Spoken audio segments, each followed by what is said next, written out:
Il est 23 heures à Abidjan et partout en Côte d'Ivoire. Madame, Monsieur, bonsoir. Bienvenue dans votre édition.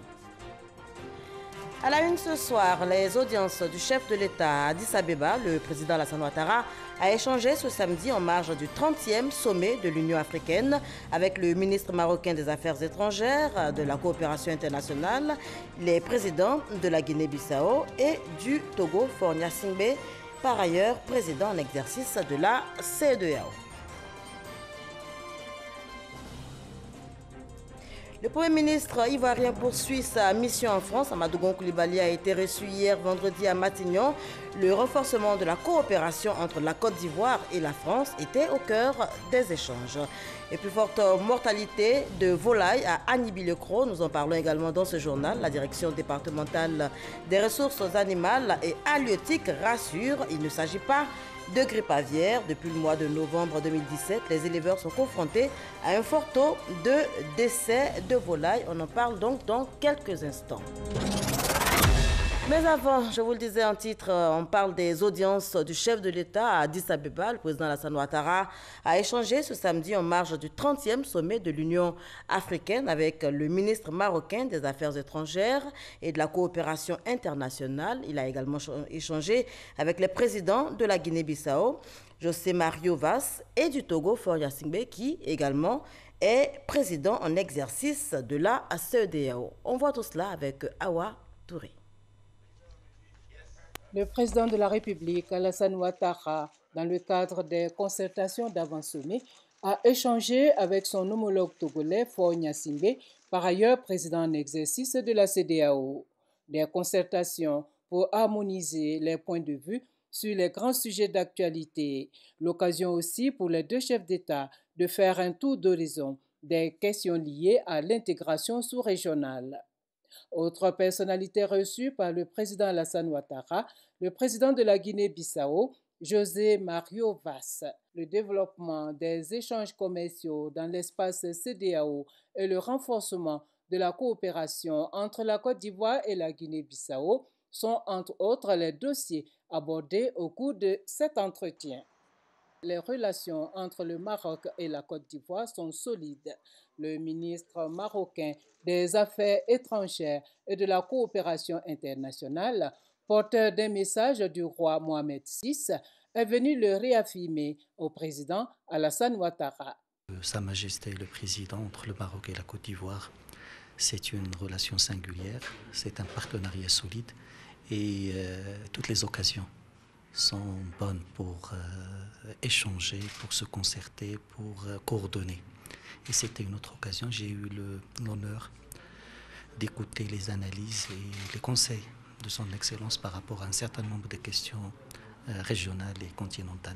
Le chef de la diplomatie marocaine a par ailleurs indiqué que le royaume chérifien entend consolider sa présence en Côte d'Ivoire.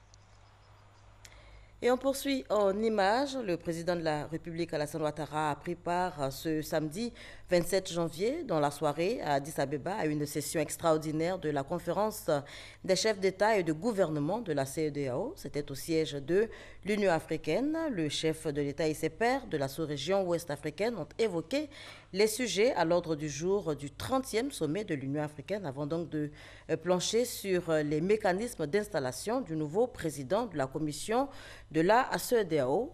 Le nouveau président de la commission de la CEDEAO, Jean-Claude Brou, qui doit prendre fonction le 1er mars 2018.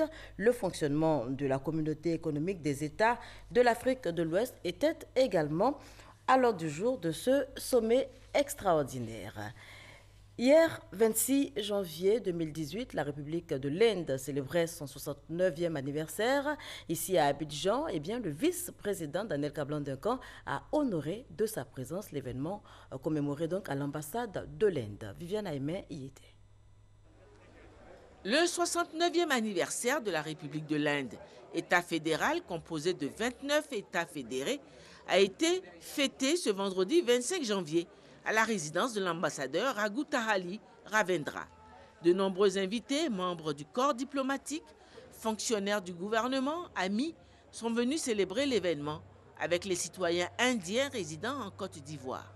Le vice-président de la République, Daniel Kablan-Duncan, honorait par sa présence la commémoration de cette date importante dans l'histoire de l'Inde. Sa célébration ici en Côte d'Ivoire est la preuve manifeste de l'excellence des relations entre les deux pays. Elle a été marquée par la musique des hymnes nationaux indiens et ivoiriens et par une adresse de l'ambassadeur Raghuta Ali Ravindra qui a salué le dynamisme affiché depuis ces 2 dernières années par la coopération ivoiro-indienne. Au fil des années, l'Inde et la Côte d'Ivoire ont développé une relation étroite et fructueuse d'amitié et de coopération. Nous partageons un lien unique de confiance et de compréhension mutuelle basé sur nos valeurs et les synergies communes. Bien que nous soyons séparés par des distances géographiques, notre coopération est devenue au cours de ces dernières années de plus en plus complexe, dynamique et mutuellement enrichissante. Les entreprises indiennes ont manifesté un vif intérêt pour le marché ivoirien. Les sociétés indiennes ont investi environ 25 millions de dollars américains en Côte d'Ivoire, principalement dans le secteur minier, dans le secteur de l'industrie manufacturière et automobile. Dans les années à venir, la présence des entreprises indiennes et l'investissement indien devraient augmenter. Présent pour sa part en signe d'amitié et de solidarité avec le gouvernement et le peuple indien, le vice-président de la République a salué les retombées heureuses pour la Côte d'Ivoire de sa coopération avec l'Inde. Il y a un renforcement de plus en plus fort de la coopération entre l'Inde et la Côte d'Ivoire. Vous avez entendu donc l'ambassadeur indiquer qu'il pense que cette année nous allons dépasser le cap d'1 milliard de dollars d'échanges commerciaux. C'est autour de 600 milliards de francs CFA. Et nous avons bientôt une importante mission indienne en matière de générique qu'on avait demandé lorsque nous étions passés là-bas, qui va venir ici au niveau d'Abidjan. Il y a quelque temps, vous savez qu'il y avait une mission conjointe de la région de Gujarat là, qui était venue ici. Donc il y a un renforcement très important de la coopération entre les 2 pays et je pense que c'est au profit mutuel. Et c'est ça qui est important. Nous avons aussi, il faut le signaler, beaucoup d'étudiants ivoiriens qui sont formés, notamment dans le domaine des TIC, à Bangalore, d'ailleurs, qui est l'état de l'ambassadeur. Et donc c'est quelque chose de très important, cette coopération, qui est mutuellement bénéfique. Et je pense que le 101e anniversaire de la fête nationale de ce pays est quelque chose de très important. Cette fête anniversaire a aussi été l'occasion pour les invités de connaître un peu plus l'Inde à travers ses mets culinaires. Voilà le vice-président de la République qui, juste après cette célébration, a mis le cap sur Yamoussoukro pour prendre part à la cérémonie de lancement des festivités marquant le 25e anniversaire du décès du premier président de la Côte d'Ivoire, Félix Houphouët-Boigny. Cette année, notez que plusieurs activités sont prévues d'avril à décembre à l'occasion de cette commémoration. Sidonie Davila nous en dira davantage dans nos prochaines éditions.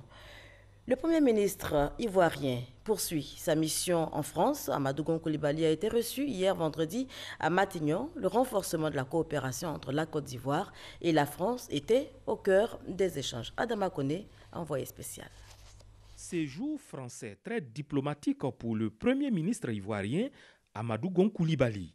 Ce vendredi, en début d'après-midi, il était à l'hôtel Matignon, après la visite effectuée le mercredi dernier au Quai d'Orsay.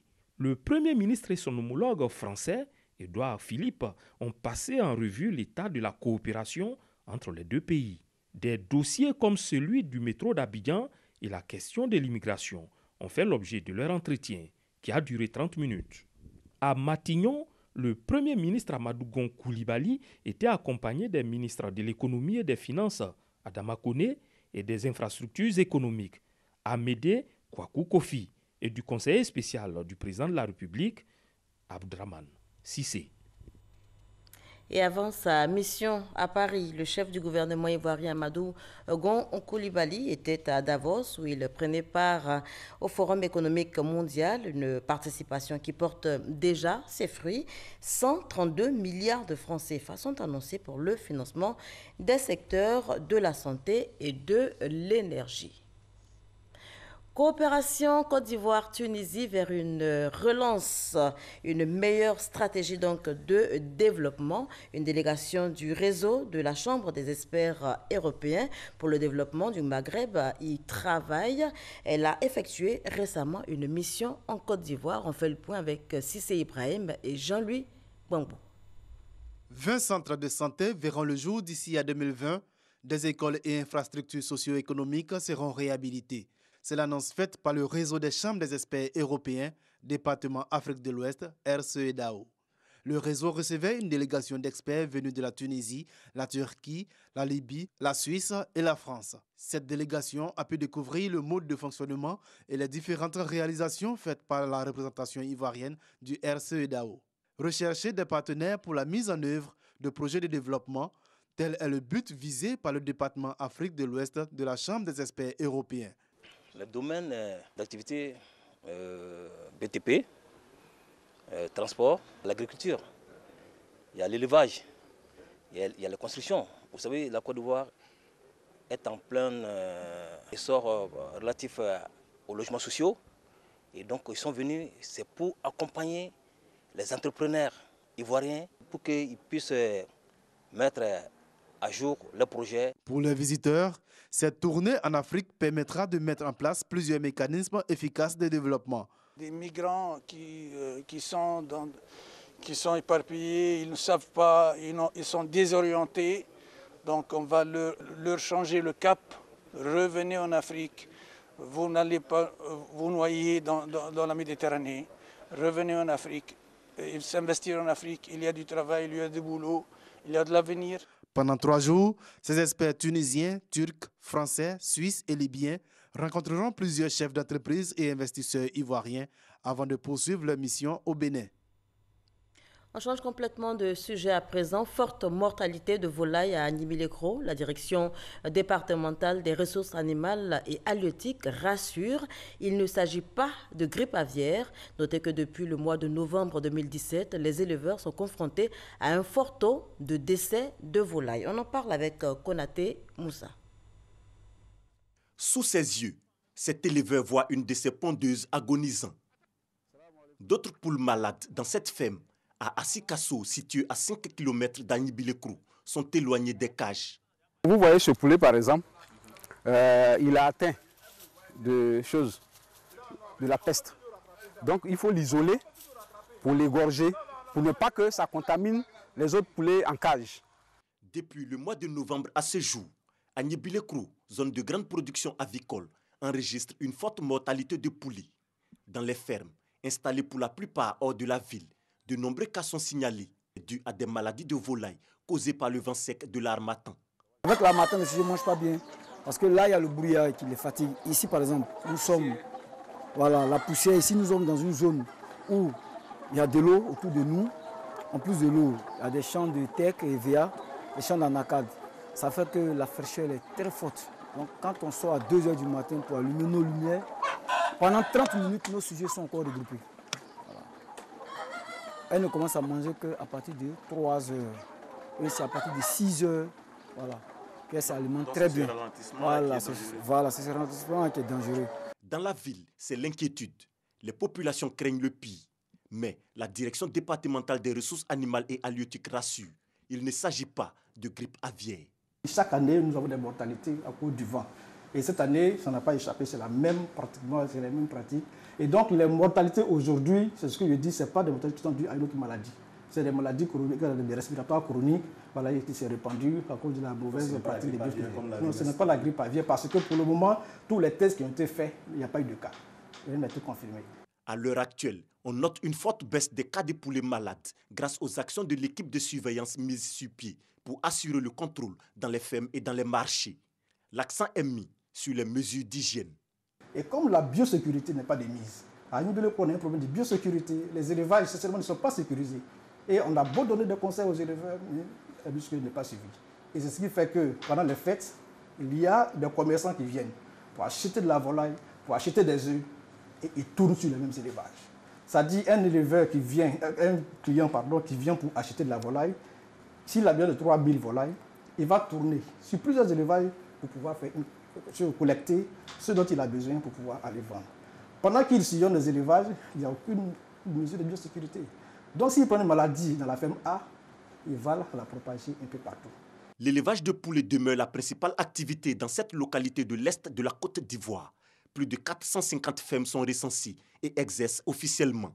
La direction départementale des ressources animales et halieutiques précise, La volaille provenant de la zone de production d'Agnibilé-Krou est saine et consommable sans aucun danger.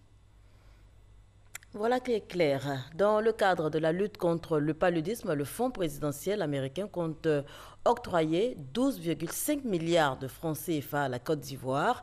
L'annonce a été faite lors d'une rencontre bilan, rencontre du programme national de lutte contre le paludisme. Le point avec Delphine Blas. En 2017, en plus de la campagne de démoustication, le PNLP, le Programme national de lutte contre le paludisme, a sillonné les 71 districts sanitaires de la Côte d'Ivoire pour sensibiliser les populations sur les comportements à avoir pour éviter le paludisme. 2 grandes actions ont retombé positives. De 4 millions de cas de paludisme en 2016, on est passé à 3 millions de cas et 2018 s'annonce encore radieux. Surtout qu'en plus du Fonds mondial et des partenaires habituels, la présidence des États-Unis va apporter directement son appui financier. En dehors du Fonds mondial qui nous appuie jusqu'à aujourd'hui, nous venons d'avoir aussi le financement du Fonds présidentiel américain qu'on appelle PMI. PMI donne 25 millions de dollars pour l'année 2018.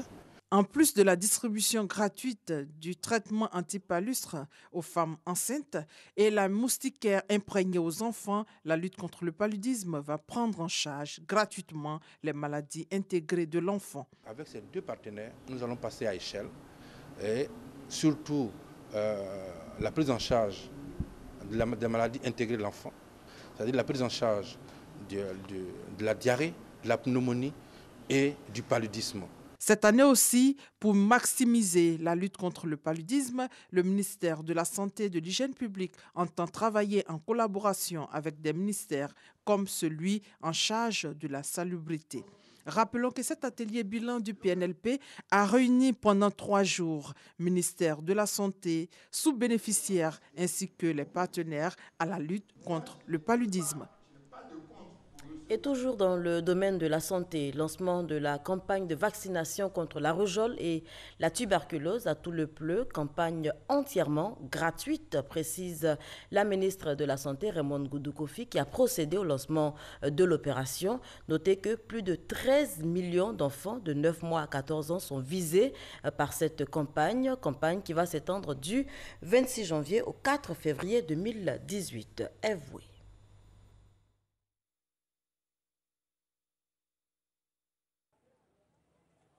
Blolequin, ville située dans la région du Cavali, à l'ouest de la Côte d'Ivoire, ce vendredi 26 janvier matin. Un crieur public dans les rues. Il invite tous les enfants âgés de 9 mois à 14 ans à aller se faire vacciner contre la rougeole et la rubéole, 2 maladies infectieuses très graves. Cette opération initiée par le gouvernement ivoirien se déroule sur toute l'étendue du territoire. La ministre de la Santé et de l'Hygiène publique est justement à Tout-le-Pleu pour le lancement officiel. En présence de membres de gouvernement, d'autorités administratives, d'élus locaux, de cadres, de membres de la chefferie et des acteurs et partenaires du système de santé, elle donne des précisions sur cette opération totalement gratuite. Il ne faut pas se faire avoir par des faux agents vaccinateurs qui vont se rendre chez vous et prétendre que vous devez payer la vaccination. Et cette vaccination de la rougeole couplée à celle de la rubéole, c'est pour les enfants de 9 mois à 14 ans. Le devoir d'un État, le devoir d'un pays, c'est de protéger sa population. Et la protection des enfants, plus particulièrement, passe par la vaccination. Ce sont un peu plus de 13 millions d'enfants qui sont attendus pour cette campagne de vaccination de masse. D'un coût total de 5 milliards de francs CFA, elle se déroulera du 26 janvier au 4 février 2018. En marge du lancement de cette opération, la ministre de la Santé et de l'Hygiène publique a procédé à l'ouverture officielle du centre de santé urbain intégré de Tout-le-Pleu. À Tenengbe, dans la région du Béret, le gouvernement s'attaque également au problème de pénurie d'eau. Pour régler la question, les travaux de réhabilitation du château d'eau ont repris. L'ouvrage devrait être livré dans 60 jours, mais en attendant, des camions-citernes ravitaillent au quotidien les populations. Soro Corona, Kwadio Kwame, Jean-Daniel Dedieu. Ravitaillement quotidien des populations en eau potable par des camions-citernes de l'ONEP, Office national de l'eau potable. Reprise des travaux d'achèvement du château d'eau de Tchéningui. Réaction prompte du gouvernement ivoirien face à la pénurie d'eau à Tchéningui, dans la région du Béré. Sur instruction du ministère des Infrastructures économiques, le directeur général de l'ONEP s'est rendu sur place pour rassurer les populations de la prise en compte de leurs préoccupations. Pour les populations de Tchéningui, le forage qui a été fait, qui n'est pas encore accordé, qui a été fait dans le cadre du PPU, va l'être dans un intervalle de 60 jours. 60 jours, c'est le délai maximum de l'achèvement des travaux du forage. Pendant ce temps, les populations seront quotidiennement servies en eau potable par les camions-citernes. Des mesures qui permettent aux populations de retrouver le sourire. Elles ont exprimé leur gratitude au président de la République, Alassane Ouattara, pour les efforts qu'il ne cesse de déployer pour le bien-être des populations ivoiriennes. Nos remerciements au nom des fonctionnaires de Tchéningui au gouvernement par rapport à sa réaction prompte. Quand je vois la citerne d'eau, vraiment ça me soulage.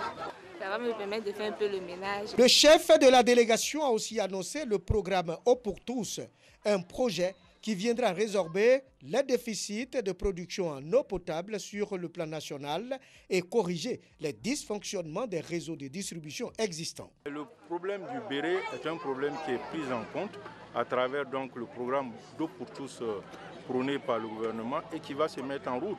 Nous avons des programmes structurants qui vont s'exécuter où nous allons chercher de l'eau dans des rivières. Je pense que dans un intervalle d'1 à 2 ans, le problème du Béré il va être totalement réglé à l'instar de toutes les régions de Côte d'Ivoire aujourd'hui qui souffrent du manque d'eau. Le programme Eau pour tous est doté d'un fonds de 200 milliards de francs CFA. Le fonds servira à la réalisation d'infrastructures d'hydraulique urbaines et rurales, dont la réhabilitation de 21 000 pompes villageoises, la construction de 200 châteaux d'eau dans les sous-préfectures. Direction Kanakono, cette sous-préfecture du département de Tengrela a été secouée, on s'en souvient, par un conflit qui a fait au moins 4 morts et une dizaine de blessés. À l'origine des divergences autour du site devant abriter un collège, eh bien, la ministre Mariatou Koné était sur les lieux pour taire les tensions. Voici Mamadou. Kanakono, sous-préfecture du département de Tengrela. Ce village, situé à la frontière ivoiro-malienne, a été le théâtre d'un affrontement communautaire, faisant 4 morts et une dizaine de blessés. À l'origine de ce conflit meurtrier, une divergence sur le site de construction du prochain collège de proximité. 3 semaines après, l'heure est à la paix et à la réconciliation. Le chef de village et le chef de terre, principaux protagonistes, s'engagent à enterrer la rage de guerre. Devant la ministre Mariatou Koné, ils ont fait la paix avec la promesse ferme de mettre à disposition un site consensuel pour la construction du futur collège. Palabre est fini. Nous vous rassurons que nous n'allons plus nous combattre. Nous allons continuer de vivre en paix et en harmonie. Nous regrettons ce qui s'est passé. C'est fini. Dès demain, nous allons choisir un site de commun accord pour la construction de notre collège pour le développement de notre village. Nous demandons pardon pour tout. La ministre de la Famille, de la Protection de l'Enfant et de la Solidarité, Mariatou Koné, a saisi l'occasion pour tenir un langage de vérité aux populations. Vous avez la chance, l'État vient construire l'école pour vous, gratuitement. On vous demande seulement de désigner un emplacement. Et vous vous battez. En tout cas, je vous exhorte, les chefs. Portez votre boubou d'artisan de paix. Portez votre boubou d'ambassadeur de la cohésion sociale.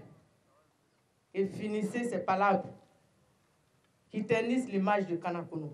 Elle s'est également adressée aux cadres et aux élus de cette circonscription administrative. Il faudra que les cadres s'activent désormais, en tout cas pour ce qui est de Kanakono, à faire en sorte que l'école sorte enfin de terre et que les enfants de Kanakono puissent bénéficier de ce joyau offert par la République. Les populations ont promis s'investir pour que de telles situations ne se reproduisent dans leur région, longtemps confrontées aux défis de développement. On sera à présent dans la région du Hambol où le nouveau président du conseil régional a été présenté aux populations. Khalil Ibrahim Konaté a engagé tous les conseillers à travailler aux côtés de la population pour la consolidation de la cohésion sociale et pour le développement. Soro Corona, Kwadjo Kwame, Jean-Daniel Dedieu. Khalil Ibrahim Konaté est le nouveau président du conseil régional du Hambol. Il va conduire la destinée et les projets de développement de cette région jusqu'aux prochaines élections prévues pour cette année 2018. Le nouveau président du Conseil régional du Yambol a pris fonction à l'issue d'une cérémonie de passation des charges supervisée par l'inspecteur des services de l'administration du territoire. Après la remise officielle des documents, Nassa Dakouri, superviseur de cette passation, a présenté Khalil Ibrahim aux populations de la région du Yambol. Nassa Dakouri a donc invité le nouveau président à travailler dans l'unité et la cohésion avec toutes les forces vives pour le développement de la région du Yambol. Le président singulièrement doit faire en sorte que la région se développe dans l'union des fils de la région. Les uns et les autres ont compris qu'il faut éviter le blocage des institutions. Pour Khalil Ibrahim Konaté, le premier chantier à construire est celui de la cohésion entre les filles et fils de la région. Le premier chantier, c'est le chantier de la cohésion des fils et des filles de la région du Yambol. Le plus important, c'est cela d'abord. Dès lors que la cohésion est retrouvée, mais on peut réussir à travailler sereinement. Le nouveau président du Conseil régional a aussi annoncé la mise en place d'un comité régional de réconciliation. Toutes choses qui vont permettre au Conseil régional de se consacrer sereinement à ses activités de développement. Cette passation de charges intervient après 7 mois d'inactivité du Conseil régional du Yambol suite à la suspension de l'ancien président. Chose promise, chose due, vous le verrez en image, le Super Ebony 2018. Paga Sorokone a reçu sa voiture. La cérémonie de récompense des lauréats de la 19e édition de la Nuit de la communication a eu lieu ce samedi. Elle a été suivie pour vous par Didier Nguessan et Issa Yeo. Nous en parlerons certainement dans nos prochaines éditions. Mais avant, on évoque le Festival des Arts et de la Culture dans, dénommé Tonkpi Nidale Festival. La première édition s'est tenue du 7 au 12 décembre dernier, une édition qui a enregistré plus de 150 000 participations. Frédéric Oulaï, Walter Amadou Ouattara. Le président du conseil régional et le comité d'organisation passent en revue le temps fort de cette première édition du Tonkpi Nidale Festival, le Festival des Arts et de la Culture dans.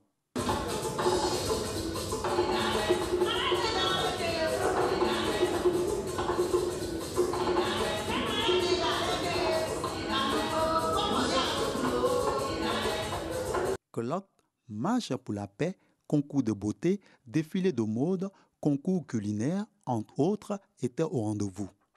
Tonkpi Nidale Festival aura tenu toutes ses promesses. Plus de 150 000 participants et festivaliers venus de toutes les régions et tribus du pays. Nous avons vu un peuple vraiment qui avait envie de se retrouver dans le cadre d'un festival, de quelque chose qui mobilise tous les politiques, tous les religieux, tout le monde. La deuxième retombée était également économique puisque les affaires ont marché pour les hôteliers, pour les restaurateurs, pour les transporteurs, pour tout le monde. Promouvoir le développement des valeurs culturelles, économiques, la cohésion sociale entre filles, fils de la région et de la Côte d'Ivoire, des objectifs de ce festival. Son président annonce les couleurs de l'édition 2018. Nous allons reconduire un certain nombre d'activités, mais il y aura des innovations. Et les innovations aussi, ce sera entre autres le marathon du Tonkpi, ce sera également le tour cycliste du Tonkpi, ce sera les sites touristiques qui seront mieux aménagés avec des guides professionnels et tout ça va contribuer donc à l'essor économique de la région, mais aussi au relèvement de notre communauté et à la cohésion au sein de notre peuple. Cette soirée bilan, une occasion pour les initiateurs de témoigner leur reconnaissance au chef de l'État, Alassane Ouattara, et à son gouvernement, représenté par le Premier ministre Amadou Gon Coulibaly. Des ambassadeurs et plusieurs personnalités originaires de la région, ainsi que des journalistes, ont été distingués et honorés pour leurs actions. Hors de chez nous, ce sera en image au Mali, avant tout. Au Mali, où un camp militaire situé dans la région de Tombouctou, dans le nord du pays, a été attaqué ce samedi. Au moins 10 militaires ont été tués dans cette attaque qui aurait été perpétrée par des djihadistes. Et puis le Brésil, pour terminer, le Brésil où une fusillade a eu lieu dans un bal populaire au nord-est du pays. Fusillade qui a fait au moins 10 morts dans la nuit de vendredi à samedi. Bilan encore non confirmé par les autorités locales. La police a indiqué qu'il n'était pas encore possible de fournir un bilan officiel, les enquêteurs étant encore sur place. Voilà qui met un terme à ce journal. Merci de nous avoir suivis. Portez-vous bien.